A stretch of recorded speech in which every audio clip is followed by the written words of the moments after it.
आमतौर पर बहुत सारे डायबिटीज के पेशेंट परेशान रहते हैं कि जब वो खाना खाते हैं उसके बाद उनकी शुगर का लेवल एकदम से बढ़ जाता है।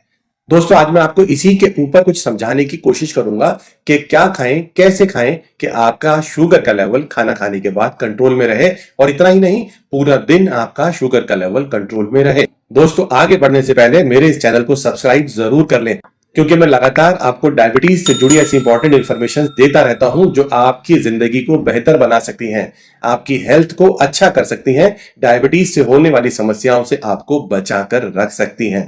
इस वीडियो को लाइक करना और अपने दोस्तों के साथ शेयर करना भी बिल्कुल ना भूलें।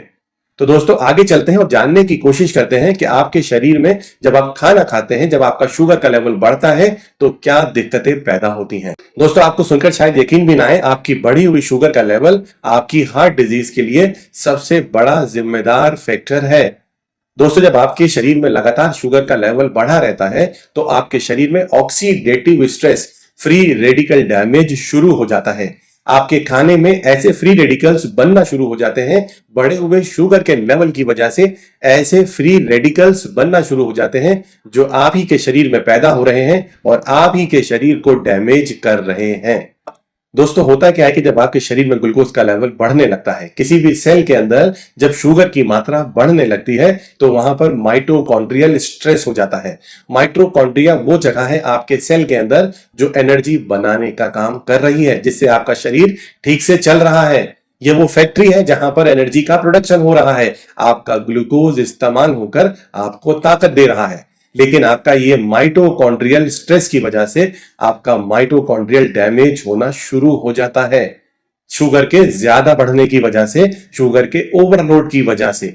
और धीरे धीरे ये डैमेज सेल्स की आउटर लेयर पर नजर आना शुरू हो जाता है और धीरे धीरे ये बढ़ता हुआ सेल्स के बाहर से बढ़ता हुआ टिश्यूज के लेवल पर पहुंच जाता है। और अगर मैं ब्लड वेसल्स की बात करूं तो जो ब्लड वेसल्स की लाइनिंग है वो जिन टिश्यूज से बनी है, जिन सेल से बनी है, में भी डैमेज होना शुरू हो जाता है।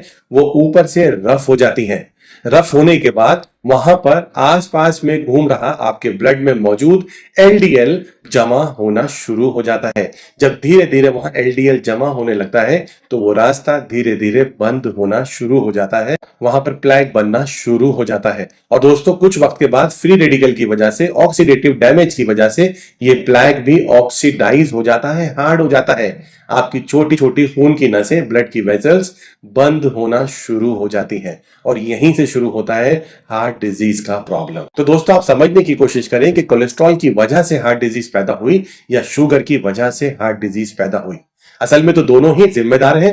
पहला जिम्मेदार तो शुगर ही है जिसने आपकी ब्लड वेसल को डैमेज किया, और दूसरा जिम्मेदार वो कोलेस्ट्रॉल है जो आपने ट्रांस फैट के रूप में या सैचुरेटेड फैट के रूप में ज्यादा मात्रा में अपने खाने से ले लिया। तो दोस्तों, मुद्दे की बात जिसके लिए मैं आज आपके साथ जुड़ा हूं वो ये है कि आप कैसे अपने खाने को प्लान करें कि खाने के बाद आपकी शुगर ना बढ़े और ये जो सारी समस्याओं की मैं बात कर रहा हूं वो समस्याएं एक डायबिटीज पेशेंट को अपने जीवन में सामना ना करना पड़े। मैं सिंपल से 3 स्टेप आपको आज बताने वाला हूं। पहला स्टेप, अपने खाने के ऑर्डर को समझ लें। यानी कि आप जब भी खाना खाने बैठे तो सबसे पहले अपने खाने के अंदर फाइबर्स का इस्तेमाल करें, सैलेड का इस्तेमाल करें, ग्रीन लीफी वेजिटेबल्स का इस्तेमाल करें, बॉइल्ड वेजिटेबल्स का इस्तेमाल करें। उसके बाद प्रोटीन रिच फूड आइटम्स का इस्तेमाल करें, साथ में healthy fat rich food items भी ले सकते हैं। कार्बोहाइड्रेट रिच फूड आइटम्स को अपने खाने के सबसे आखिर में खाने के लिए रख लें। दोस्तों, इसके ऊपर बेहद ही खूबसूरत वीडियो मैं पहले ही बना चुका हूं, जिसे मैं ऊपर आई बटन में शेयर कर दूंगा, अपने नीचे डिस्क्रिप्शन में भी शेयर कर दूंगा, उसे आप जरूर देख लें। यह बेहद ही कारगर, कामयाब, फायदेमंद वीडियो आपके लिए होने वाला है।